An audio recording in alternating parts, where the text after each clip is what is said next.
Here we are. Here we are, guys, in part 15 of this story. In the land of waves, our favorite blonde encounters the Kyuubi. Watch the subsequent events unfold as Naruto uses the power that was sealed inside of him on the day of his birth.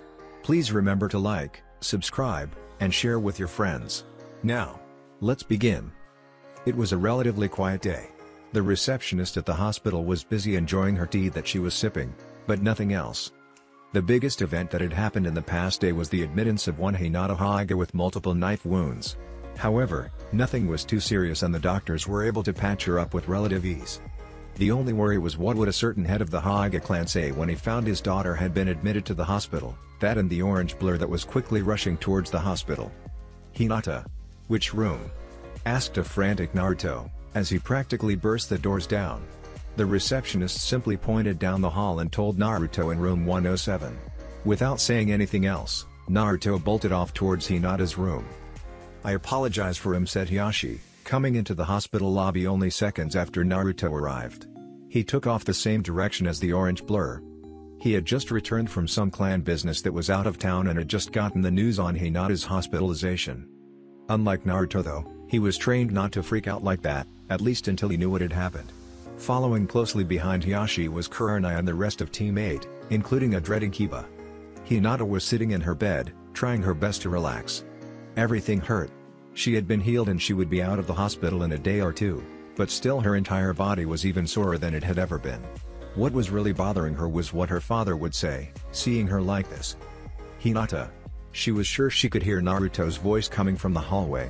And just like that, her blonde boyfriend came tumbling into the room, dragging with him the two Hokage that had been stationed as guards. "Naruto!" she squeaked out, happy that he had shown up. She only wished he wasn't seeing her like this. Wrapped around her head was a bandage from where a kunai had just grazed her forehead, leaving a gash. Her entire torso was also bandaged, having received multiple kunai in various places on her body, thankfully nowhere fatal. The guards got to their feet, angry at the orange-clad blonde for barging into Hinata-sama's room. They were prepared to throw him out when they heard voice come from the door. "He's fine. Let Naruto go," ordered Hiyashi. Naruto took this time to make his way to Hinata's side as Hiyashi was inspecting the damage. "Father?" Hinata said as she saw a look of disappointment on her father's face. "Should I tell him or should you, Kiba?" asked Kurama. The rest of Team 8 was standing inside the door. Flashback. Team 8 had been assigned a B-rank mission about 2 weeks ago to locate and track the activity of a few Iwa teams that had been sighted within the Land of Fire. They had finally picked up on a foreign team within their territory. Seeing as this team was composed of 3 Jonin and a Jonin, their mission was simply track and observe.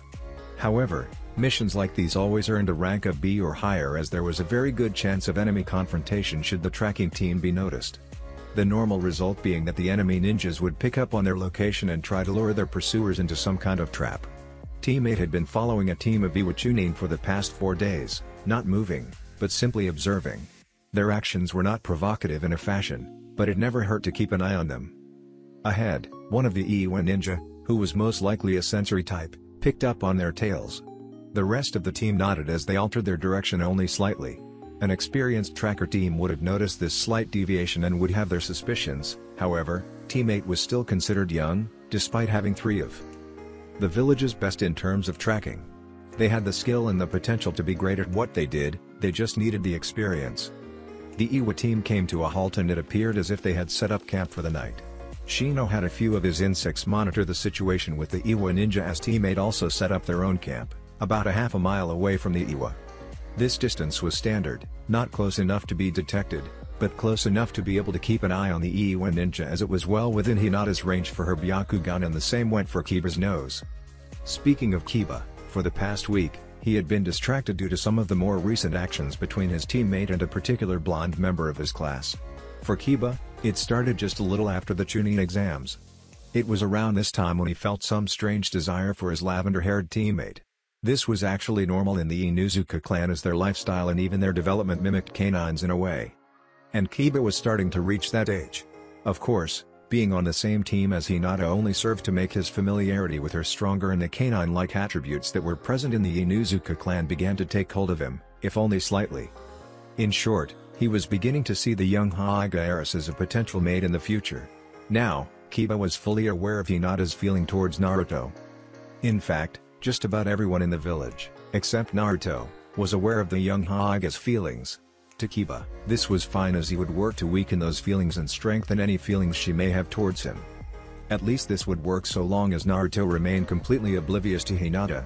That realization changed when he spotted the two of them having lunch together, followed by them running for their lives from a particular purple-haired crazy Chunin exam proctor. What Kiba then saw as they came to a stop really infuriated him. Naruto gave Hinata a quick peck on the front of Neji even, and Neji made no motion to stop it, although his expression had hinted to Hinata not show those types of affection in public. The following morning when they met for the mission, Kiba could even smell a small hint of Naruto on her. The two of them had then most likely met for breakfast. To Kiba, this was slightly disgusting as he was now aware that Naruto was aware of Hinata's feelings, and apparently he was responding. He tried to push some thoughts out of his mind for the good of their mission, but those thoughts made their way back when he caught a glimpse of Hinata looking at that picture that Naruto had given her. "So tell me, Hinata, what do you see in him?" asked Kiba. He, Shino, and Hinata were sitting around a small fire, and Kiba found this would be the best time to get some answers from Hinata. Huh? Who are you talking about?" asked Hinata. She knew who he was talking about. As a Hokage, she could read emotions easily, and it wasn't hard to detect a hint of jealousy in Kiba at the moment. "You know who I'm talking about, Naruto. What makes him so great?" asked Kiba. It was at this time that Shino received some information from his insects. The Iwa Shinobi had begun to move, and they were moving right towards Team 8. These situations were common. The team being followed would either try and shake off their pursuers or eliminate them. Apparently, they were attempting the latter. "Kiba, Hinata, they." "Shut up, Shino," shouted Kiba. The Iwa ninja would hear this for sure. "Kiba, why are you acting like this?" asked Hinata. Her teammate was beginning to scare her as he grew ever more aggressive. "You tell me. He's done nothing but ignore you for the past, what, 4 to 5 years? And now all of a sudden, the two of you are practically inseparable? What did you do to him to get you to notice? Did the two of you do something on that trip you took? Did you asked Kiba. "Kiba," shouted Hinata. She was trying to stop him. She hadn't even thought about going that far with Naruto, at least not yet, but that didn't mean she wanted people assuming she did. "Both of you, please. We need to get out of here," said Shino, trying to interject. "I'm not leaving until I get answers," shouted Kiba again. "Kiba, please." "Shino's right," said Hinata. She had activated her Byakugan the moment Shino warned them and had noticed a few Iwa Shinobi rapidly closing in on them. "Well then answer me," demanded Kiba. His animalistic instincts had already clouded his sense of reason. Both Shino and Hinata knew they had to move soon if they had any chance of getting away before the Iwa Shinobi were upon them. Shino and Hinata made the motion to jump into the trees around them and looked for some sort of cover. However, before Hinata could move, Kiba grabbed her hand, making sure she didn't get away before she gave him an answer. Unfortunately, this gave the Iwa ninja an opening and they launched their kunai towards the restrained girl, pelting her with about a dozen knives before Kiba could process that Shino was right and they were in danger. Hinata dropped to the ground as 3 Iwa Shinobi surrounded Kiba. "This will teach you not to mess with us," one of the ninja declared as the 3 rushed Kiba. Tree binding technique was called out from the forest as the trees of the forest came to life and bound the Iwa Shinobi, practically crushing them. When she was certain they had been incapacitated, Kurenai jumped down from the trees and ended the genjutsu, leaving the 3 Iwa Shinobi on the ground, unconscious. She instantly panicked and made her way over to an injured Hinata. There were over a dozen wounds on the girl's body and a rather large gash on her forehead from where a knife just grazed her. Thankfully though, Hinata was still alive. They did, however, need to rush her back to Konoha for immediate treatment before any of these wounds became infected or she lost too much blood. "Kiba, what the hell was that?" "Never mind, we'll talk about it later," snapped Kurenai as she picked up the injured and unconscious Hinata and darted off towards Konoha, a day and a half away. Team 8 pushed through the night, stopping only to try and bandage up Hinata. Shino's insects did prove effective in slowing the bleeding, but she would need medical treatment fast if she was going to survive. Team 8 arrived in Konoha in time to get Hinata the required treatment before she bled out too much. End flashback. Kiba tried his best to shrink out of sight as Kurenai finished her explanation. However, Kiba wasn't going to escape Hiyashi, who had his Byakugan active. Naruto was also preparing to kick Kiba's ass, however he himself was being restrained by Hinata. Before Kiba could think what he was going to say, he felt a Juuken strike to his stomach from Hiyashi, slamming him back into the wall. "Father!" shouted Hinata, shocked at her father's unusual action. She had never seen him like this before. Please, stop." Hiyashi stopped the next strike that was aimed at Kiba. This was just like Hinata. Sometimes he felt like she forgave people too quick and easily. Hiyashi turned to Kurenai, who was also a little shocked by Hiyashi's behavior. "I expect you'll handle this?" Kurenai nodded. "Don't worry. Kiba hasn't even tasted pain yet." Kiba gulped. Despite Kurenai's kind and carefree appearance, she could be a real slave driver, and they had learned it the hard way. It was at this time that one of the people who would give her the most benefit entered the room. "Ah, Neji, perfect timing." Neji turned and bowed to Kurenai and his uncle and then turned to see if Hinata was alright, practically having to pry Naruto away. Hiyashi had considered it, but at least it showed that Naruto cared for his daughter. "What do you mean by perfect timing? Kurenai-sensei?" "Well, I'm looking for a suitable punishment for Kiba here. So tell me, what is the most painful, most strenuous workout that guy has ever given you? And I mean the worst one you've had. You know, the ones where you couldn't even move afterwards because it felt as if 1,000 knives have been driven into every nerve of your body," asked Kurenai. Neji got a devious smile on his face. Kiba was not going to like this. Before leaving the room, Hiyashi turned to Kiba. "For now, I do not want you anywhere near my daughter except for when official shinobi business calls for it. Do I make myself clear?" Kiba gulped at Hiyashi's warning. "Hey billboard brow," Ino shouted, approaching Sakura in the middle of Konoha. "What do you want, Ino pig?"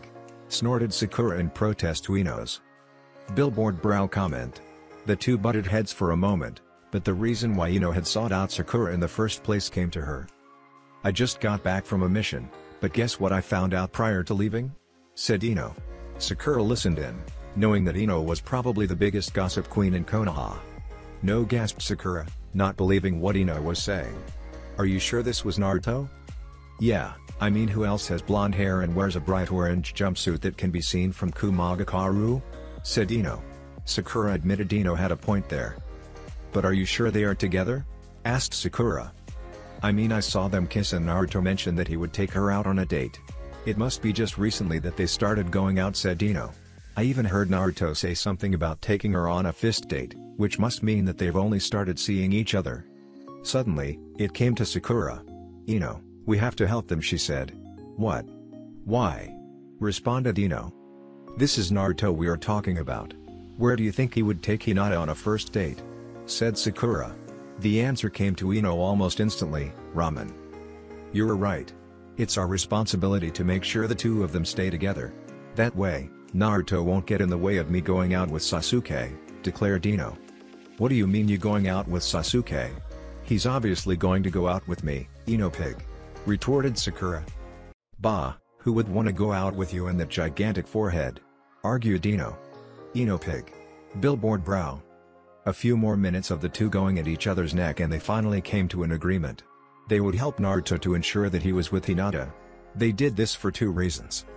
One was because Naruto had a habit of getting in people's way when it came to Sasuke back in the academy. If he had Hinata, chances were he wouldn't be in the way as much. The other one was to eliminate any sort of competition the Hokage heiress may put up when it came to getting Sasuke's heart. They didn't know how strong her feelings were for Sasuke, but from what they remember, every girl was gaga over Sasuke in the academy, except for Hinata, who was always too shy. But I mean, this was Sasuke, she had to have feelings for their Sasuke. They couldn't think of any girl who didn't have feelings, so that meant that she had to have feelings for Sasuke, or so they assumed. Then again, the only one Hinata would ever shy away from and even give a hint of liking was Naruto. No, they couldn't take any chances. If she did have feelings for their Sasuke, this was a perfect opportunity to eliminate the competition. Success, failure, success, failure. Lee sighed as the last petal he was plucking off a flower resulted in failure. He had been doing this for hours. For weeks, he had been thinking on Tsunade's diagnosis. After all the effort his team had gone through to cheer him up over the past months, it still came down to a 50-50 chance with an operation that was so difficult that only the very best medic could perform it. If the operation failed, he would die. If it succeeded, there was still only a chance that he would be able to return to being a shinobi. Lee looked down into the river to watch as the most recent failure floated off on the river. He looked down at the sad face looking back at him and suddenly saw two more faces join him. Neji? Tenten? Lee asked as his two teammates joined him. Haley responded Tenten. How are your missions? Lee asked, becoming slightly more depressed that his teammates were carrying on while he was stuck in the village. They were, alright responded Tenten. They weren't the same without you though added Neji, trying to cheer Lee up. Lee, on my mission, I ran into that Gaara that you fought in the exams. Gaara? Responded Lee. Did you fight him? Neji shook his head. No. This mission was a joint mission where we were allies. Oh, I see said Lee. But, I did get a chance to talk to him, and he is sorry that you ended up like this said Neji. He even said that he would want to face a strong opponent like you again. He said I was strong? Asked a surprised Lee. Yes. He said you were the first person to ever push him like that. You were the first person to ever hit him. He told me he desires to face you again Neji said. He's not the only one. Huh? Who else wants to fight me? Asked Lee. I do stated Neji. I apologize for everything I've said to you in the past. You're strong and I want to face you in combat when you get the surgery and recover. But the surgery, what if it fails? Said Lee. Neji turned to Lee and Lee saw something in Neji's eyes that he thought he would never see from his fate-obsessed teammate, the flames of youth. That is not your fate Lee. Sure this is something you have to face, but I know what your fate is. Neji, then what is my fate? Replied Lee. Your fate is to become a splendid ninja. It is our fate to meet each other one day in the area and fight each other with all our heart said Neji. Neji's right Lee. This isn't you. You're strong, you won't let anything keep you down. I know if you go into the surgery with the same attitude you've gone into everything else, you'll come back as good as new said Tenten. Neji, Tenten was all Lee could say, in disbelief at what his teammates were saying. Lee a voice came from behind, one that Lee knew all too well. Guy-sensei said Lee, turning around. Lee, listen to your team. Get the surgery. You won't be as good as new, you'll be better, having come out stronger from this obstacle said Guy. Let the flames of youth guide you and you'll come out just fine. Guy-sensei. Lee. If by a 1 in 1,000, no a 1 in a million chance you die, then I will die with you.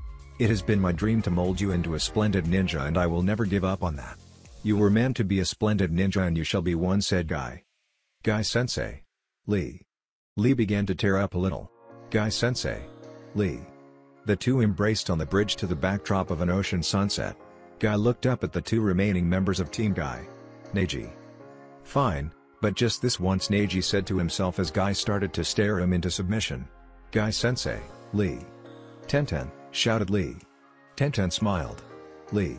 Guy-sensei. The sunset brightened as the two remaining members of Team Guy finally joined in on the group hug, while Tenten did anyways while Neji just put a hand on Lee's shoulder. So you're absolutely sure about this Lee? Yes Hokage-sama. I have never been surer in my life. To be a splendid ninja, that is my dream and it is something I will not give up on, declared Lee. Tsunade crossed her hands underneath her chin and thought for a moment. Alright, you know the risks so? No. I absolutely refuse to die until my dream has been realized, said Lee. This operation will be a success. If it is not, then I will, no. There will be no failure here. You are the best in the world and the operation will be an absolute success. Tsunade smiled as Lee suddenly took on an image of Naruto, Nawaki, and Dan. Although their dreams weren't the same, Lee's resolve was just as strong. Very well. Shizune. Tsunade called in Shizune. Yes Tsunade-sama said Shizune, entering the office. Take Lee to the hospital and get him all checked in said Tsunade. Lee, we will use tomorrow to go through all the preparations and then we will do the surgery the following day. Is that fine? Yes, Hokage-sama. Don't worry Lee, Tsunade-sama will have you doing laps around the village on your fingers in no time, said Tenten. This actually made Lee more excited for some reason. Unfortunately it was getting late and Naruto couldn't spend any more time in the hospital with Hinata, at least not unless he wanted to stay himself after Tsunade beat him up, trying to get him to leave. I guess I'll see you tomorrow Hinata said Naruto, bending over to give her a quick kiss. Oh, how long do you have to stay in here? The doctors say I'll be able to leave after 3 more nights in here replied Hinata. Great, I'll take you on a real date when you get out of here. How about on Saturday, 4 days from now? Asked Naruto. He's really asking me out on a date inside her head, Hinata squealed at her fortune. That would be wonderful. Naruto smiled as he left the hospital, only to bump into two girls that were going to make him wish he took Tsunade up on her offer. "So Naruto, where are you taking her?" asked Ino, putting one arm around the blonde's shoulder. "Yeah, tell us," Naruto said Sakura, joining Naruto on the other side. "Huh? What are you two talking about?" asked a now confused Naruto. "You know, I had imagined it would have taken you years to realize her feelings towards," said Ino. "No, I doubt he would have ever noticed," interrupted Sakura. "Enough," shouted Naruto, who was growing increasingly irritated by the two girls' pestering. That shut Sakura and Ino up for a moment to say something. "What the hell are the two of you talking about?" "What do you mean?" "We're talking about you and Hinata. I saw the two of you together and kissing the other day," said Ino. Naruto sighed in defeat. "So have you asked her out yet?" asked Sakura. "Yes. For your information, we are going when she gets out of the hospital," said Naruto. He spent the next few minutes explaining why she was in the hospital and, well, let's just say Kurenai's guy-level workout was no longer the only thing Kiba had to worry about now. "So, where are you taking her?" asked Ino, again. "Well, said Naruto, trying to come up with some sort of excuse that would satisfy the two pests. Sakura and Ino instantly saw that he had absolutely no idea what he was doing. "Come on, walk with us," said Sakura as she and Ino practically dragged Naruto along with them. "Okay, so listen closely. This is your first date and Hinata really likes you, so you've got to do something special." "I know," said Naruto before he was interrupted. "There are a few do's and don'ts for dating," said Ino.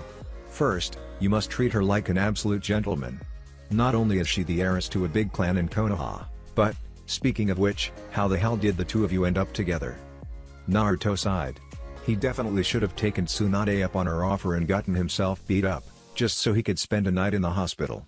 He explained the details regarding that night to Ino and Sakura, minus the QB part, and the two girls actually saw it as pretty romantic, minus the bone-crunching splat and village-shaking tremor that followed due to Tsunade. They even pictured themselves coming to Sasuke's aid, following Sasuke falling right into their arms. "Anyways, you must be a complete gentleman," restated Sakura. "And make sure you clean up before going. You kind of do smell a bit. Also, you're going to need to wear something other than that obnoxiously bright orange jumpsuit," said Ino. "What's wrong with orange?" asked Naruto, slightly afraid now. "Everything." Both Ino and Sakura shouted in unison as a chibi Naruto shrunk and Ino and Sakura's head grew as if they were using Irika's big head jutsu. "But what am I supposed to wear?" asked Naruto. Ino and Sakura sighed. "He's so clueless, isn't he?" they said in unison. "Well, first, where are you taking her?" "Oh, and that leads me to the most important piece of advice," said Ino. "Absolutely no ramen." "But what's wrong with ramen?" asked Naruto, trying to defend his favorite food. "It may be fine for an occasional lunch date, but you can't take her there for your first date," said Sakura. "So where are you taking her?" "Well, I kind of don't know yet. It's not like there are a lot of places I can go," said Naruto. "Well, you have to have some money. After all, you've been doing non-stop missions for the past week," said Sakura. "No, it's not money that's the problem. In fact, I've got plenty from my trip with Uro-Senin to bring back Tsunade-Baken," said Naruto. "It's just I don't know any places in Konoha, besides Ichiraku, that will actually serve me." "Huh? Why wouldn't they serve you?" asked Ino. "Don't bother with that," Ino said Sakura. She knew why, but unfortunately she couldn't tell Ino. "Anyways, we'll help you find a place to eat. Don't worry about it." The trio made their way around the village, dodging flying pots and pans at nearly every nice restaurant they could think of. Ino still couldn't get her arms wrapped around why Naruto was so hated. Sure, he was a troublemaker in the past, but he's begun to change and she couldn't remember any of his pranks being that bad. There was only one more restaurant that they could think of and it was probably the nicest restaurant in Konoha, the Flaming Leaf Inn. Ino and Sakura pushed Naruto inside, although Naruto protested that this was just going to end like every other restaurant, with a pot of boiling sauce or a pan of fried oil being tossed at him. "Hello, how may I help you?" said the restaurant manager as she turned to greet them. "Oh, I'm sorry, but our restaurant has a particular dress code and I'm afraid you dressed properly." "No, we're just here to get our friend and his data reservation if that's okay," said Ino. The manager looked over at who he was and instantly spotted Naruto. Naruto was bracing himself for the pan of boiling oil but was surprised when all he got was "We can certainly do that. What time were you thinking of, sir?" Naruto stood there dumbfounded. You're not going to hurt me? Or throw me out with pots and pans? Not to mention he had never been referred to as sir before. The manager laughed. Why would I do that to the person who saved me from when the sound ninja attacked? Instantly, Naruto knew why the manager had looked familiar. She was the woman within that group that he, Sasuke, and Sakura saved from the sound ninja during the invasion. She was the one who denied the demon brat comment Naruto had made when he jumped in the way to deflect the kunai that were heading directly towards her head. It appears as if she had a change of heart from that event, realizing that he wasn't the demon, or at least he wasn't as bad as she initially thought. "Oh, now I remember," exclaimed Naruto. The manager just smiled, although she was slightly irritated. "Well anyway, what time were you thinking?" asked the manager. Well, sometime Saturday I guess," replied Naruto. "Excuse him, this is kind of the first time he's had to deal with stuff like this," interjected Sakura. "Make it for as close to 7 p.m. on Saturday as you can please." The manager took a look at the list of reservations. "The only spot I have left is at 6:45. You're lucky you got here before it was taken." "Great, thank you very much," said Naruto. "My name's Kamiri Rikinyu and my husband, Satonora, is the head chef here," Kamiri said as her husband came out of the kitchen. A few months ago, he would have in fact thrown a pan of burning grease at Naruto, but after hearing how his wife's life was saved at the hands of the former demon child he decided to give the blonde a chance. "Hello Uzumaki-san," the chef said, joining his wife's side. Satonora was a rather large man, probably in his late 40s or early 50s. He still had a full head of hair tied back in a ponytail, but it was easy to see that his hair was turning gray. Kamiri looked younger than her husband, although not by much. She was probably in her late 30s at the youngest. She had a slim face and brown hair that she had tied in a ponytail that went down just below her shoulders. "It looks like you and a date will be joining us on Saturday evening. I promise you that everything will be exceptional for the both of you. I don't suppose either of these two fine young ladies is your date?" Ino and Sakura were slightly insulted by that comment. Naruto just put his hand behind his head and laughed a little. "No. My date is actually Hinata Hokage." This took the restaurant owners by surprise. They had not expected Naruto to manage a date with a Hokage, let alone the clan heiress. "Wow, aiming high aren't we?" joked Satonora. Naruto was slightly taken back but realized the man was simply joking. He seemed rather polite and respectable, and he even liked to lighten things up a little. "I'm sorry to say that we must get back to work," said Kamiri. "However, here's a sample menu and our dress guidelines, and we hope to see you Saturday evening." "Well, that went way better than expected," commented Ino. Sakura nodded, but Naruto was still as confused as he was when he realized a pan was not aimed for his face the moment he walked in. "So, I've always wondered what they have. Let's take a look at that menu." Naruto, are you sure you have this much money?" asked Sakura. The restaurant was indeed expensive, and Sakura estimated that it would cost both of them around 4,000 to 5,000 ryo to eat there. "Well yeah, I've got plenty," said Naruto. "I won just over 300,000 ryo from when Tsunade Bakken taught me to play poker." Sakura and Ino were speechless. The blonde knucklehead had a small fortune stashed away. "Anyways, what are you going to do about the dress code? It says here you need a jacket," said Sakura. "But I have a jacket," said Naruto, pointing at the orange coat that was part of his jumpsuit. He then felt two fists converge on the top of his head. "No orange," yelled Sakura and Ino in unison. By jacket, they mean suit. "You need a suit jacket, dress slacks, shirt and tie, and a pair of nice dress shoes," explained Ino. "But I don't have any of those," said Naruto, rubbing the bump on his head. "Geez, you are hopeless," replied Sakura. "Just go suit shopping in the next few days. I don't know too much about guys' formal wear, so I don't think we are going to be too much help." "Alright, hey, I'll go ask Iruka-sensei. I'm sure he'll know what to do," said Naruto. Ino and Sakura nodded. Iruka wasn't a bad choice, and they were both aware that Naruto and Iruka-sensei shared a special bond. Surely he would be able to steer Naruto in the right direction. "Now, just remember everything we told you, oh, and stop by my family's shop for flowers before you pick her up," said Ino. "I know. I was planning on that. I'm not that hopeless, you know," exclaimed Naruto as his two pests finally left him alone. Iruka had just finished upgrading papers for the day when a knock was heard on the classroom door. He called out for the person to come in, and much to his pleasant surprise, it was Naruto. "Hey Iruka-sensei. I kind of wanted to ask for your help on something," said Naruto. "Oh? And what is that? History? Ninjutsu? Genjutsu?" asked Iruka. No, I kind of have a date this weekend and I need some help suit shopping, said Naruto. Suit shopping? Iruka never thought he would see the day where Naruto would wear a formal suit. Oh, and you say you have a date? With whom, may I ask? Silently, Iruka was pleading that it was with Hinata. He knew Naruto wasn't an idiot, but if Naruto still wasn't seeing the young Hokage's feelings towards him, then it was not helping his case. Well, it's with Hinata, said Naruto, letting out a slight laugh. Iruka silently praised Kami that Naruto had finally noticed Hinata. Well, it's about time, said Iruka. She's been looking at you for at least the past 4 or 5 years.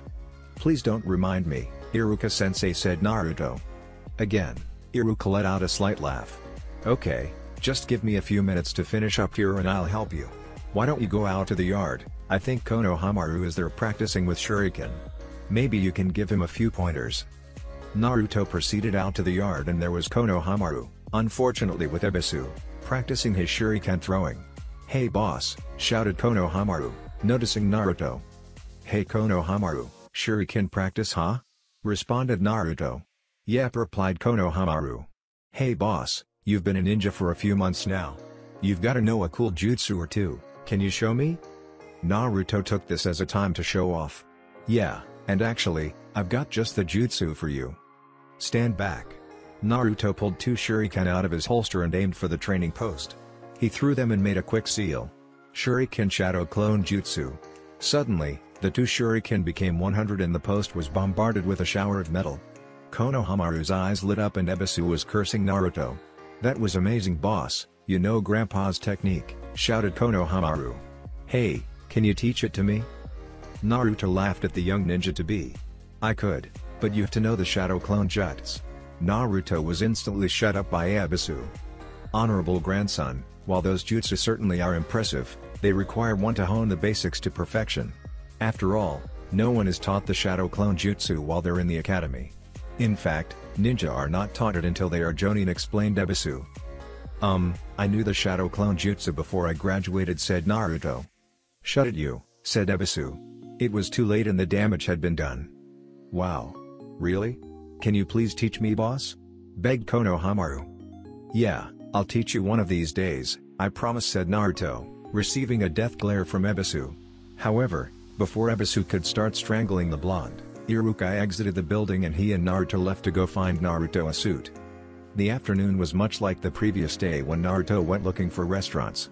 Many of the shops would toss him out and refuse to sell, causing Iruka to become increasingly irritated at the shopkeepers. It wasn't until the 6th shop where they found a rather nice suit for Naruto that Iruka finally flipped and persuaded the shopkeeper that they should sell to Naruto. Ino and Sakura were going to have a fit. They had told him no orange, but he managed to squeak in a few streaks of orange on his tie. The suit itself was solid black and made from a fairly good quality of fabric. The shirt was a patterned gray that seemed like it had a slight hint of blue to it. The tie is what brought out the blue. It was primarily an orange tie with a series of blue swirls working their way through the tie. These swirls helped to accent the slight hint of blue that was in Naruto's shirt. Looking at his former student, Iruka stood in disbelief. He never imagined the day when Naruto would actually be wearing a formal suit. It nearly brought tears to his eye. Now all Naruto really had to do at the moment was to let Hinata know of his plans. Hiyashi stared wide-eyed at Naruto when he found out where exactly Naruto had managed to get reservations at. The Flaming Leaf Inn was probably the highest-scale restaurant in the entire village. Reservations at that place were nearly impossible to get unless you knew someone, and it was normal to have to reserve at least a month in advance. Not to mention, Hiyashi knew Naruto was not welcomed in almost every restaurant. Tell me, Naruto, how did you manage to get reservations at the most prestigious restaurant in the village and only 3 days in advance? Said Hiyashi, beginning his interrogation. Well, apparently I saved the owners during the invasion and this is their way of thanking me, explained Naruto. I don't really know. It was really nice of them. Out of the other dozen restaurants we went to, I got pans thrown at me, but this one, well, they gave me a reservation and rather warmly too. It made sense that the owners had a change of heart after something like that. Alright, but now you do realize what you're getting into, don't you? There is a dress code, do you have the proper attire? Asked Hiyashi. Yeah, Iruka-sensei took me suit shopping yesterday. It was almost as bad as the restaurant searching, said Naruto as he pulled a needle out of his shoulder. He must have missed it when he was deneedling himself. But then Iruka-sensei used his big head jutsu and one of the shopkeepers sold me this suit. Naruto handed Hiyashi the suit that he had in his bags. Hiyashi was actually impressed. Good quality. I just hope you don't grow out of it too soon, said Hiyashi. Now, you do realize that this restaurant is one of the more expensive places. The last thing you want is to not be able to pay the bill. Don't worry about that. I have a couple 100,000 Ryo in the bank from when Tsunade Bakken taught me to play poker, explained Naruto. I'm going to have a talk with Sensei. Gambling is one of the last things I wanted Hinata exposed to during that trip, thought Hiyashi. Fair enough. It seems like you are capable of taking Hinata there. Now, about manners, I expect you to act like a proper gentleman around Hinata. Naruto gulped. In truth, he had no idea what sort of manners Hiyashi was talking about. I mean, he could act calm and decent if needed, but he wasn't sure if that would be enough for this man. Don't worry, uncle, I'll make sure Naruto knows how to act, said Neji, stepping into the room just in time to save Naruto. Hiyashi nodded. Very well. Now if that is everything, you may stop by and pick Hinata up at 6:15 on Saturday. Good day, Naruto. Hiyashi took his leave, leaving Naruto with Neji and Hinata, who was still in disbelief that Naruto had managed to pull out all the stops for their first date, not to mention that she was finally going on a date with Naruto. Thoughts were racing through her head. What would she wear? How would the date go? Would she disappoint Naruto? Naruto, why don't we head to my house and I can teach you everything you'll need to know so that you do not embarrass Hinata, said Neji. What? I would never do that to her, objected Naruto. I know you would never do it intentionally, but this restaurant requires special behavior. You need to be at your very best as there will most likely be other important figures there, said Neji. Naruto thought for a moment. Alright, thank you, Neji, said Neji. No need to thank me. In truth, I am doing this for Hinata-sama. She deserves the very best and I want to make sure you can be the very best for her, said Neji. Don't you worry. I will never let Hinata down. Dadabayo, declared Naruto. Neji gave a slight smile to Naruto. Very well. Oh, and I believe Lee has gotten out of surgery. He should be waking up around now. Would you like to see him? Asked Neji. Really? I knew Bakken could do it, shouted Naruto as the two made their way to Lee's room. Excuse me, nurse, is it all right to visit Lee? Neji asked the nurse exiting his room. She thought for a moment and then said, he's still a little groggy from the anesthesia, but I can allow you to stop in for a few minutes. Please be quick. Neji bowed and the two Leaf Shinon entered Lee's room. Nihai, Naturo, wa are you doing her? Said a drugged up Lee. Naruto couldn't help but let out a slight laugh. Just came to say hello, Lee. How are you doing? Asked Neji. He'll be just fine.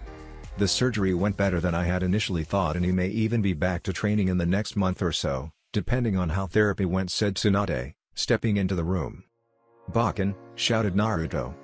Kinda, Bakken crap brat. I'm not that old, replied Tsunade. Thank you for seeing to my teammate and friend like that, Tsunade-sama, said Neji, giving Tsunade a bow. It wasn't me. Lee's something else.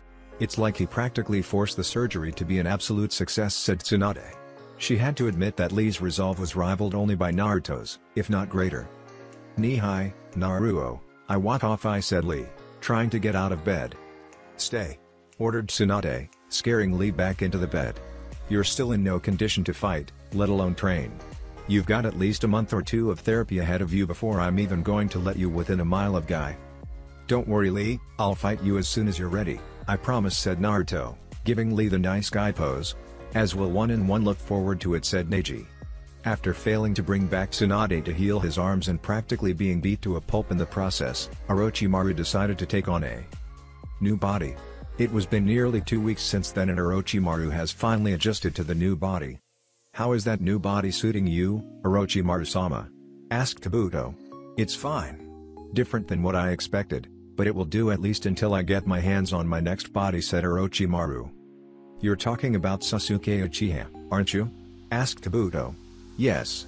He may have avoided me in the Forest of Death, however, that still doesn't mean I won't get his precious Sharingan, hissed Orochimaru. Kabuto, it's almost time, get them ready. It's time I finally bring Sasuke here and show him what it is that I can offer him. And then, he will be mine, after I help him mature a bit further. Yes, Orochimaru-sama. We won't fail you, said Kabuto, quickly bowing to Orochimaru before leaving. 5 a.m., a time when most of Konoha was still asleep or just starting to stir. Little did they know they were in for a rude awakening by various cries that could be heard all across the village. Gag. Kiba's cries of pain and torment were just beginning as Kurenai began his hell punishment for putting a certain Hokage in the hospital with his recklessness. Yosh! The cries of youth shout bright this morning. Called out Guy from the other end of the village. Neji, Tenten. Hurry, we must kindle our flames of youth so that they may burn brightly. At the Hokage compound, a few Hokage watched as Neji reluctantly dragged himself out of the compound. For some reason, Guy had been pushing them even harder ever since Lee got the surgery. Perhaps it was to inspire Lee? Unfortunately, Neji only saw it as another was for his sensei to get under his skin. Guy-sensei. I will be there in just a minute too. Please wait for me, shouted Lee from the hospital as a crash followed by a flatline beep was heard from Lee accidentally disconnecting his heart monitor. Bed, now, shouted Tsunade, coming to Lee's attempted escape. By 5:10, the entire village had been awakened by the constant screaming from Kiba, Guy, and Lee. At least everyone except the Naras. For some reason, they were still asleep and the village was quickly becoming envious of them. By 6 o'clock in the morning, the village was already stirring and business was running as usual, all thanks to the wake-up call from a particular Inuzuka.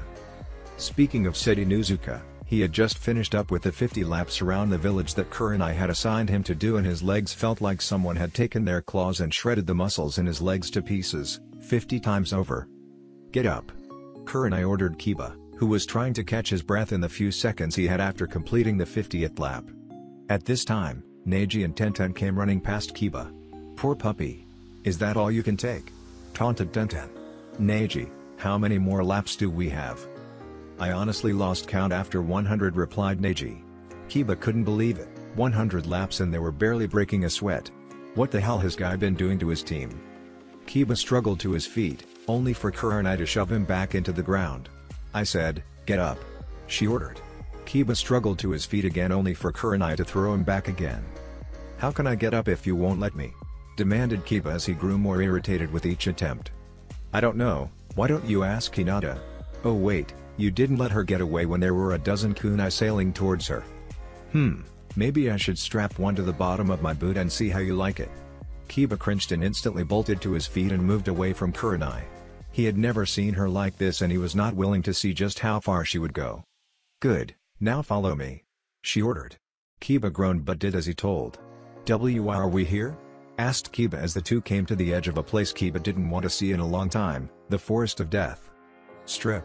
But you can leave your shorts on, Kurenai ordered. What? Why should I do that and why the hell should I take my clothes off? Argued Kiba. Just do it. Or would you rather I turn your punishment over to Hiyashi? Said Kurenai. Kiba gulped. Despite the hell he was being put through with Kurenai, Hiyashi was the last person he wanted to see.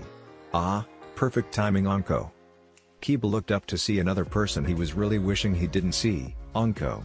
And for some reason she was carrying a vest made completely out of raw steaks. Put this on. Ordered Kurenai. Kiba just did as he was told. The feel of raw meat against his skin was weird and he was still trying to contemplate what Kurenai was doing at the Forest of Death. Wait, no, she can't mean to do that. Thought Kiba as something came to mind. Looks like you've figured it out, puppy, said Anko with a very evil grin on her face. I'm sorry to say, Kiba, that I will not be able to oversee your punishment anymore today. It would be unfair to Shino and Hinata if you took up all my time. However, I am leaving you in the very capable hands of Anko here, said Kurenai before she took off to go meet with the rest of her team. Shit.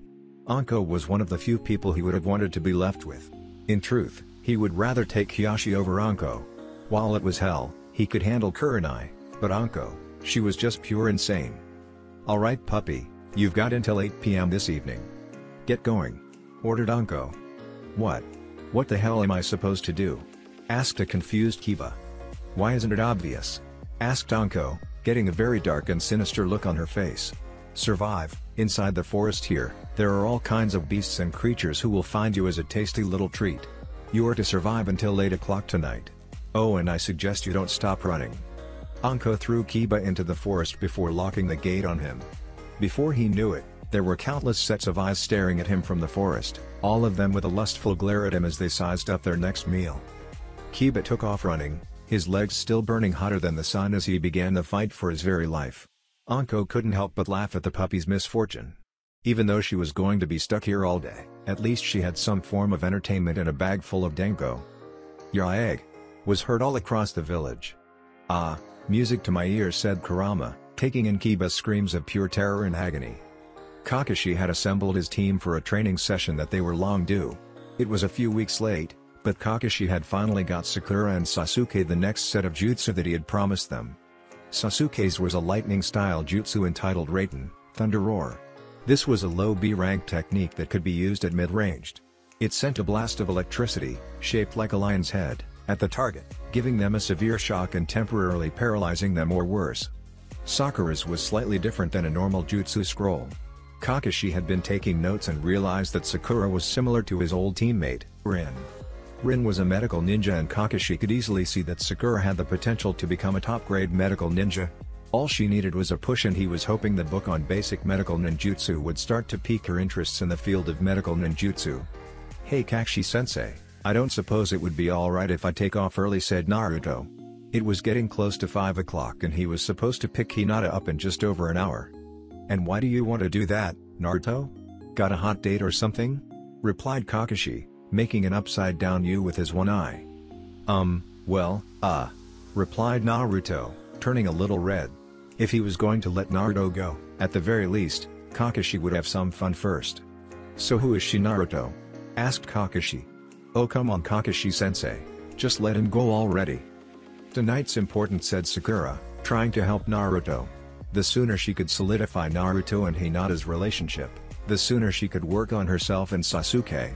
After all, she wouldn't have a certain blonde teammate constantly asking her out anymore. "The Dobi has a date?" thought Sasuke, slightly surprised. "Yeah Kakashi-sensei, tonight's really important. I need to go clean up and everything," said Naruto. "Who would have thought it would take a certain lavender-haired girl to get you to clean up," said Kakashi. "Alright, you're all free to go. Let's meet here tomorrow at the usual time." For Team 7, the usual time was 9 a.m., but the three of them quickly learned that they had until at least 11 before Kakashi would show. Naruto dashed off, going to prepare himself for the night he had planned, growing ever more nervous as the time passed. "Sasuke, well, seeing as Naruto is busy tonight, do you want to do anything?" Sakura asked, trying to get her own date for tonight. "Don't you have anything better to do? If you have time to bother me, then you certainly have time to train. I don't have time to waste on some hindrance," replied Sasuke, crushing Sakura's hopes. "Sasuke? Is that really what you think? I just hold you back?" said Sakura as a few tears came to her eyes. "HNN was all Sasuke said as he took off towards a separate training ground of his own. That Dobi has a date? Who would actually go out with him? Thought Sasuke as he halted halfway to the training ground he had staked out. He couldn't get the fact that Naruto of all people had a date tonight. Perhaps he would do a different type of training today as he altered his course back to the village. Sakura was busy dragging her feet through the village, depressed that she had been rejected yet again. Sakura found herself making her way towards Ino's flower shop. Despite her slight depression, she had agreed to meet with Ino so that they could wish Naruto the best of luck. With his other words, they were going to spy on him. "Sensei, you won't believe it, but Naruto has a date tonight," said Kakashi. He was at the place where he usually went when he needed to talk about things on his mind. The Hero's Stone. It was here that he would talk to many of his deceased comrades and friends, such as his former teammates Obito and Rin. However, his attention was directed towards that of his sensei, the Ondaime Hokage. "The surprising part is that his date is with the daughter of your teammate." "That's right, Naruto somehow managed a date with the heiress of the Hyuga clan," Kakashi said. He took a deep breath. "I wish you were here. I'm sure Naruto would have liked to have you see him off on a night like this. Don't worry though, I'll make sure he doesn't mess this one up. I'll see you later, sensei." Naruto took a deep breath as he exited the shower. He had made sure to scrub himself thoroughly with soap practically 3 times. He was becoming increasingly nervous as time passed. In truth, this was the first date he had ever had. In fact, this was the first true romantic event that had ever happened that he ever had time to think about. The kiss between him and Hinata a few weeks ago had just kind of happened. Tonight was different. He had plenty of time to think about tonight, and the more he did, the worse his nerves got. Finally, after a 5th scrub, he ran out of soap and proceeded to change into the suit that Iruka-sensei had helped him pick out. Something seemed off and he spent the next 10 minutes fiddling with the slightest detail on the suit and another 10 minutes fiddling with the tie. "Iruka. had practically beat into him how to tie a tie, and Naruto had done it perfectly, although it still didn't seem right. Looking over at the clock, he realized that he had to go. It was getting close to 6 o'clock and he still had to pick up flowers from Ino's shop before proceeding to pick up Hinata. "Kid, stop it. You look just fine. Just don't act like too much of an idiot and you'll be fine," reassured Kurama, trying to get Naruto to stop worrying. Even Kurama was pulling for Naruto. One reason was that he actually wanted to see the kid happy. Second was the vixen with whom Naruto was supposed to be going out with. For some reason, despite being a 1,000-year-old demon who's been bitter after being imprisoned 100 years ago, he actually liked Hinata. Perhaps it was how she treated Naruto after knowing about his little secret all these years, or perhaps it was her talent in the kitchen. "Geez, I've never been this nervous before. I'd almost rather stare down Orochimaru back in the Forest of Death," responded Naruto. "Hey, did you ever have vixen of your own?" Kurama was silent for a moment. "I don't want to talk about that," Kit the Fox replied. "Anyways, you should get going." Kurama's wasn't filled with much excitement. In fact, he sounded rather remorseful when responding to Naruto's question. Naruto, however, looked over at the clock and began freaking out. He only had 15 minutes to get to Ino's shop and over to Hinata's house. "Ga, where is that baka?" said Ino as she and Sakura were waiting for Naruto to stop by before his date. They had hoped Naruto would stop by with a few minutes before he was supposed to meet up so they could check him over, but it was getting surprisingly close to the 6:15 time when Naruto was supposed to pick up Hinata. Suddenly, Naruto came bursting into the shop, panting just a little. "There you are, what the hell is that?" shouted Sakura, pointing at Naruto's tie. "I said no orange, you baka. Just drop it, Sakura, it's too late to fix it now. We are just going to have to hope the orange tie doesn't stick out too much," sighed Ino. She then proceeded to shove a bouquet of flowers in Naruto's hands. "Here. You've got purple lilacs as the center flower, these symbolize first love. Then you have a ring of orchids surrounding them, which will tell her that you think she's beautiful. Finally, there are a few white roses. In every bouquet, you want roses, but you have to be careful which ones you use. Roses are a symbol for love, but if you give her red ones, then that could tell her you want more than just a nice date. These white ones symbolize purity as well, which should tell her that you want to love her, but you want to be honest and not try to push things." The entire explanation simply went in one ear and out the other as Ino pushed him out the shop with the flowers in his hand. "Alright Sakura, you ready for this?" asked Ino. Sakura smiled and grabbed a camera. This was going to be fun. Not to mention, this was one of the first times in the past few years the two of them were not fighting over Sasuke. It felt nice being more of a friend with Ino than a rival. If there was one person in the village who was worse than Naruto when it came to nerves at this point, it was Hinata. "I can't believe it. I'm finally going on a date with Naruto. I hope he likes how I look. I hope I don't disappoint him," she began worrying. Suddenly, a knock came on her door. "Hinata-sama, are you ready?" called Neji from outside the door to her room. "Naruto has just arrived." I'll be out in a minute," Hinata called out. "Oh my, it's time, don't faint. Please don't faint." Hinata opened the door to meet her cousin, receiving a smile from him. "And Neji Niasen, do I all look alright?" "Hinata-sama, you look beautiful. Naruto is a lucky man to be spending the night with you," replied Neji, trying his best to calm his cousin's nerves. "Now don't worry. I'm confident everything will go just fine. Naruto's doing everything possible and more for you to enjoy tonight. Just relax and everything will be fine. I have faith in you." Are you sure?" asked Hinata. "I am. You'll be fine," replied Neji. Naruto was standing just outside the house with Hiyashi standing next to him. Hiyashi had just finished going over the ground rules with Naruto, including that Hinata would be home by 10:30 at the latest. Naruto's nerves were growing and then it happened. The door opened and she came outside. Naruto was left completely speechless as his attention was drawn towards Hinata. She was wearing a modest, straight-fitting dress that was white with lavender swirls making their way up the dress and a few flower petals dancing around the base of the dress that came down to just above her ankles. The sleeves were short, just extending past the shoulders. While the dress was modest, that doesn't mean it didn't show up Hinata's figure. And for a 12-year-old, she was already beginning to have a rather slamming figure. Naruto couldn't believe it. Sure, he had seen her in something besides that bulky jacket, namely a loose-fitting, plain black t-shirt that she wore for training, but he never imagined this. Hinata saw that Naruto's complete attention was on her and she began to blush. And Naruto, do you like how I'll look? She asked. Hinata. Naruto struggled to find his words. Why you'll look, wow. Naruto's world went black as it was not his turn to faint. Thankfully, he was caught by Hiashi, who wouldn't have him soiling his new suit with dirt. Hiashi was doing everything in his power to ensure everything went well for Hinata and that nothing ruined the clan's image, which a dirtied suit jacket in a place such as the Flaming Leaf Inn would do. Naruto woke a few minutes later with Hinata looking down on him, smiling and blushing.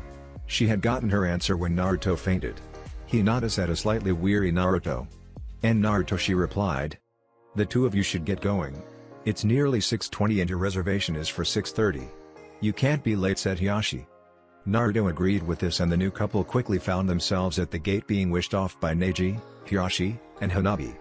While they walked away, Naruto had to deal with numerous whistles and comments coming from the voice in his head that he was desperately trying to silence.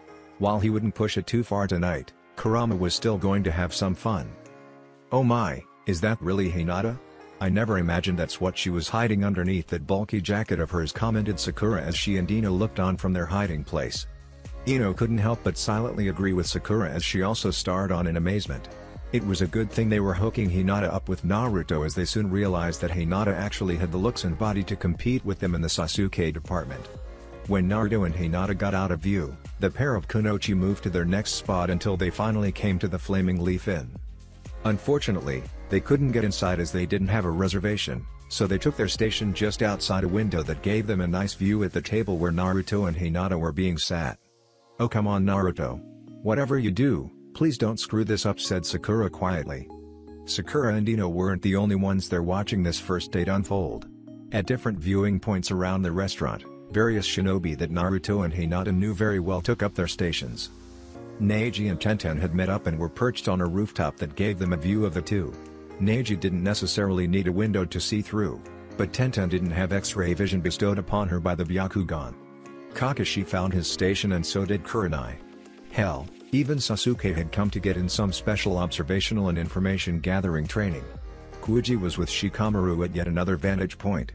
Tsunade had finally figured out how to work Hiruzen's crystal ball, and Shizune, Hiashi and Jiraiya were watching the couple from inside their office. And somehow, Haku had aligned his mirrors so that he and Zabuza would get a view at the show. In fact, the only people close to Naruto and Hinata who weren't watching were Kiba and Lee. Lee was still bedridden and didn't want to test Tsunade's patience, and Kiba, well, he was still running for his life, hopefully. However, the screams had stopped a few hours ago. This meant that he had either been eaten or he was now too exhausted to scream. As the two of them approached their table, Naruto did as he was instructed by Neji and offered Hinata her seat before sitting down himself. So far so good.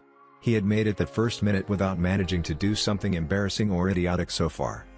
The first few minutes were spent in silence, with both of them too nervous to say anything to each other. The waiter came around and introduced himself in warm manner, indicating to Naruto that there would be no problems from him tonight. In fact, the entire restaurant seemed to welcome Naruto rather warmly. The owners must have said something to the staff that changed their views on the blonde Jinchuriki. The first thing he asked for was what they wanted to drink. Unfortunately, both Naruto and Hinata were only 12, so their drink options were severely limited to pretty much water. Then came the appetizers. Had it not been for that sample menu and Neji's explanation on many of the items on the menu, Naruto would have had absolutely no idea what was there. However, because of Neji's explanations, Naruto already had an idea what he was going to order. For Naruto, his appetizer was an order of pork gyoza. Hinata on the other hand went with an order of one of her favorites, zenzai. The time until their appetizers were served again was spent in silence, both of them most likely too nervous to say anything. Just before their appetizers arrived, Naruto and Hinata were asked to order their entries. Naruto ordered a fillet of white salmon, glazed with a miso honey sauce, while Hinata ordered the inn's kaiseki ryori. Again, there was silence while the couple waited for their appetizers to arrive. "Come on brat, just say something, anything," said Tsuade as she was observing their long and awkward silence through the crystal ball. "Hey Tsunade, now that you know how to work that thing, mind teaching me someday?" asked Jiraiya. Tsunade just shot him a glare. "And why would I show you when all you would do is use it to spy on the girls' bath at the hot springs?" Jiraiya flinched at Tsunade's assuming he would ever stoop to doing such a thing. Only a super pervert would think of abusing a crystal ball like that. Oh wait, he was a super pervert. Damn it brat, if I knew this is what it took to get you to shut up, I would have had it done when we first met, swore Tsunade. The reactions around the rest of the stalkers surrounding the inn were the same. Geez kid, come on and say something. It doesn't matter what you say, but just say something. You're looking like an even bigger idiot by just sitting there than you ever would, said Kurama, trying to give his host a little push. But I don't know what to say, argued Naruto. Wow, that's a first. Anyways, you like the way she looks, right? Asked Kurama. Naruto nodded. Then just compliment her. All you have to do is get talking and then things will get better. Naruto took a deep breath, deciding to take a dive. Hinata. Hinata looked up as Naruto caught her attention. I don't know if I told you this, but, you look very beautiful tonight. There you go, now just don't shut up again. Eep. Thought Hinata. Why you do? Of course. Why would I ever think different? Replied Naruto.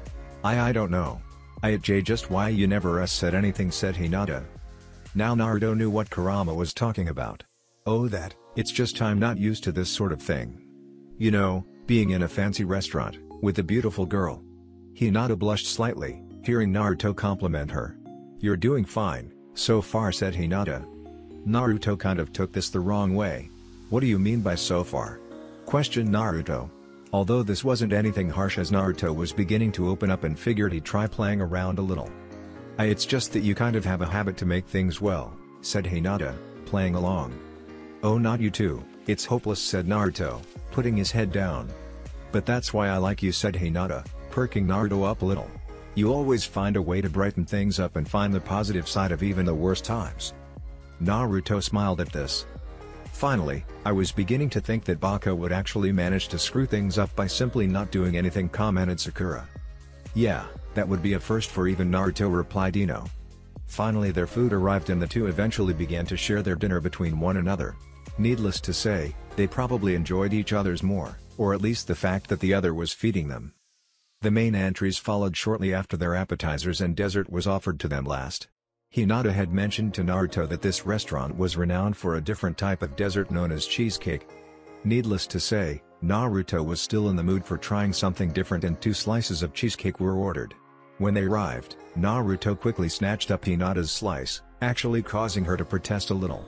Apparently, when it comes to sweets, Hinata becomes much more open. Naruto would have to remember this for the future. Naruto, protested Hinata. Don't worry, you'll get it back, but piece by piece, said Naruto as he took a piece of dessert and fed a no longer complaining Hinata. Not bad, Naruto thought Jiraiya as he observed their dinner through the crystal ball. Hey Tsunade, I think the kids got this. Why don't we change the station? Perhaps something with a little more exposure? Pervert, shouted Tsunade as she sent Jiraiya flying out of the office with a strong left hook to the side of his face. Wow. I'm impressed boss didn't do anything, well, anything, Naruto wish he had, commented Konohamaru. Not to mention his date looks really pretty. Don't worry, Konohamaru, if it's a date you're looking for, there's another pretty Hyuga girl around your age, commented Shizune, earning a glare from Hiyashi. Somehow, Kiba had managed to survive. He didn't know necessarily how, but he had somehow managed to survive, despite Anko taking on nearly another hour to his torment simply because he wasn't screaming loud enough. Bam! Suddenly, he was knocked unconscious by a flying pervert. Could this night get any worse for him? Oh yeah, it could. He could have been forced to observe Naruto and Hinata on their date. Finally, their dinner came to an end and Naruto was presented with a check. If it hadn't been for the fact that he was expecting the size of the bill, he probably would have had a heart attack or something along those lines. The total bill turned out to be around 5,000 Ryo. It would have been more, but for some reason the dessert was left off the bill. When Naruto asked the waiter, he was informed that first date couples receive a free dessert. And Naruto, are you sure you don't want me to pay for part of the dinner? Asked Ianta, catching a glimpse at the price tag on their meal. She had initially come prepared, already knowing how expensive this place was. Naruto realized what this was. Iruka had informed Naruto of a final test when taking a girl out for dinner, and this was it. No, that's alright. Besides, you of all people should know that I've got plenty. Remember the trip to bring back Tsunade-sama? Naruto nearly let it slip. He was informed by Neji that referring to Tsunade as Bakan inside that establishment was a huge no-no. Hinata smiled. She was still a little regretful that Naruto was the one bearing the burden of paying, but she would just find some way to make up for it. Exiting the restaurant, a few of their observers had to readjust their hiding positions so they would not be seen. But thankfully, Naruto didn't notice them and Hinata had not activated her Byakugan. Had she done that, they would have been discovered instantly. It was starting to get late and the sun was beginning to set. It was then that Naruto remembered one thing he wanted to do. He grabbed Hinata and the two took off in the direction of the Hokage monument, coming to a stop on top of the Yondame's head. Naruto used to come here a lot when he was back in the academy. For some reason, he found it a good place to sit and reflect. Of course, back then he would try to contemplate what was wrong with him or why the villagers hated him. This time, he just wanted to sit with Hinata and watch the sunset. They made it just in time as the sun began to slip beyond the horizon. The evening glow, illuminating Naruto, causing Hinata to stare and bask in the warm glow that was radiating from him. To her, this was still all a dream. Back in the academy, she had always fantasized about her and Naruto actually being together, but now that it was happening, she still couldn't believe it. No matter how much everything else was telling her that this was real, to her, this was all a dream, one that she thankfully wouldn't be waking up from anytime soon. They took a seat on top of the Yondame's head and simply watched the sunset, Hinata still mesmerized by the glow radiating off of Naruto from the sunset. Naruto caught her gaze and his attention drifted to her. It was around this time that the moonlight was beginning to illuminate the coming night sky, taking the place of the sun. Like the sun with Naruto, the moon seemed to have a complementary effect with Hinata and a faint glow began to dance off of her. And then they did what just about any young couple would do in a situation like this, they kissed. "Aww," was heard from all the female members of the audience that had gathered to watch the two young lovers on their first date. Thankfully for Ino, she had just enough film in her camera to snap the image of the two of them on top of the Hokage monument kissing. The men in the crowd didn't show it as much as the girls, but they were still glad that Naruto and Hinata had finally come together. "Neji, are you crying?" asked Dented. "No, I've just got something in my eye," replied Neji, with the typical response to said question. Inside the tower, Hiyashi had managed to keep his emotions masked like a proper Hokage, but underneath he couldn't help but feel a mixture of happiness, hope, sadness, worry, and longing. He was happy because Hinata had finally gotten what she truly wanted. Hope in that this relationship would allow her to blossom into the shinobi that he had always hoped she would be. Sad when he realized Hinata was no longer the little girl and that she was beginning to grow up. Worried because of what the elders would do if they ever found out about this. Longing from the fact that he was the only parent alive of those two. He would give just about anything to share a moment like that again with his own wife, or sit back and have a laugh with Hinata before they got beat by Kushina. It was getting late, pretty close to the 10:30 deadline that Hiyashi had put on their date.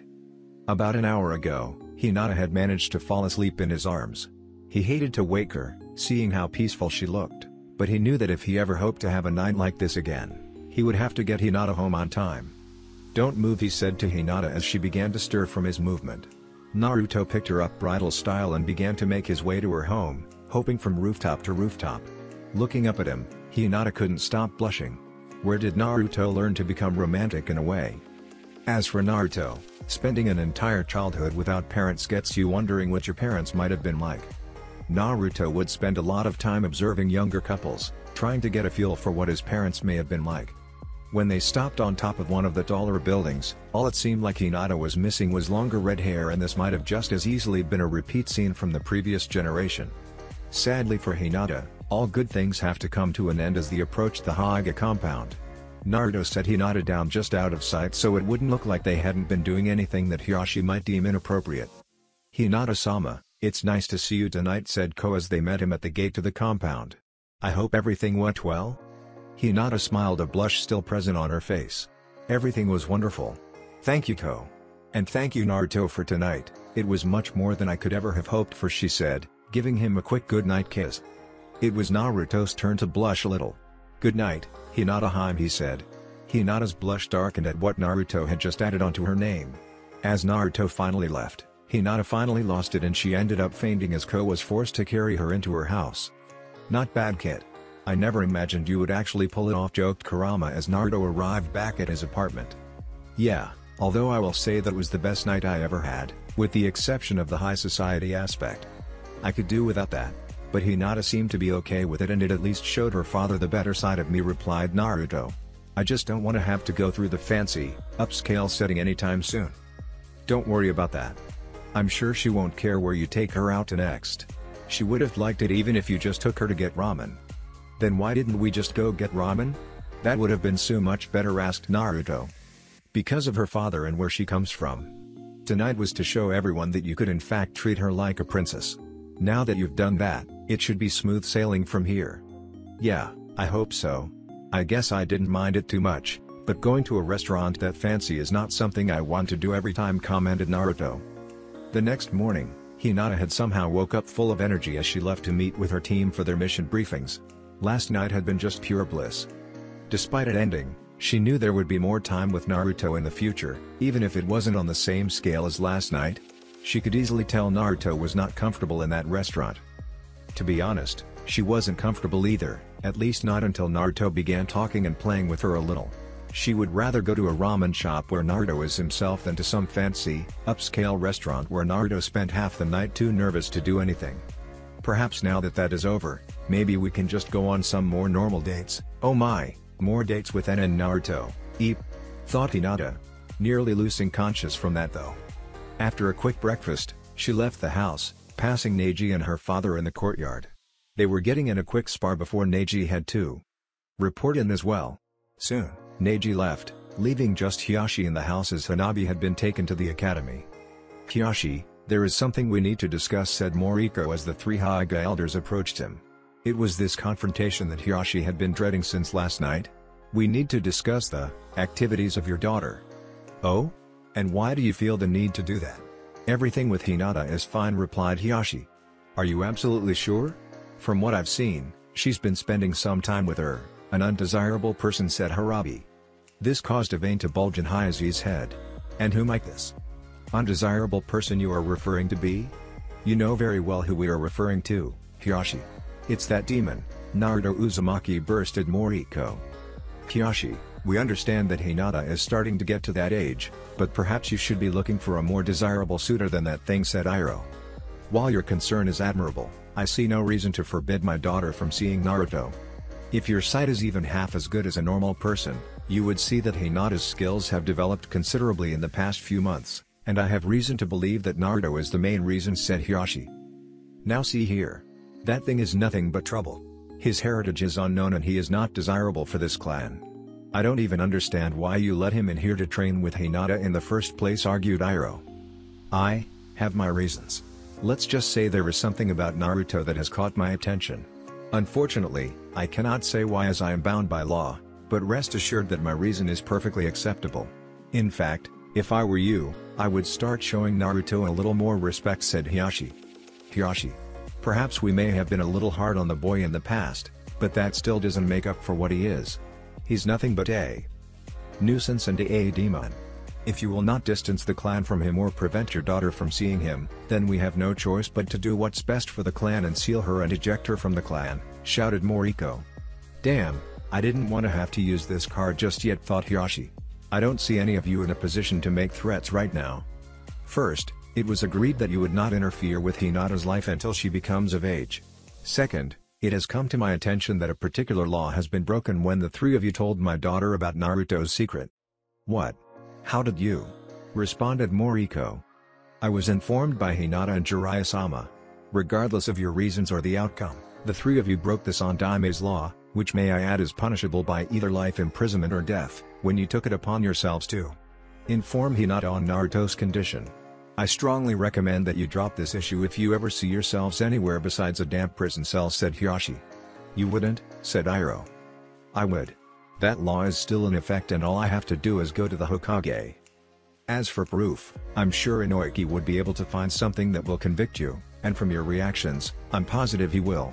If you don't want to find yourselves in Ibiki's basement, I suggest you simply give up on this little ploy of yours, said Hiyashi. Very well. But if that demon does anything to dishonor this clan, it will be on your head. Also, your reason for allowing him to even associate with us had better be good. For your sake, I hope you realize sooner or later that that demon would be better off dead, scoffed Moriko as the three elders left to contemplate their next scheme to try and manipulate the clan in their favor. Sensei, Please hurry with that seal. I am doing everything I can to keep them at bay, but I am afraid that I may be running out of time. Naruto, Sasuke, Sakura, and Hokage found themselves in the Hokage's office being assigned their latest mission. They were to escort Shinobi back to the waterfall village. This was a rather simple mission. The waterfall village wasn't a significant village and didn't have many enemies.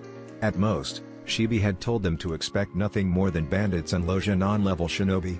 Being the lone chunin on the team, Haku was assigned as team leader.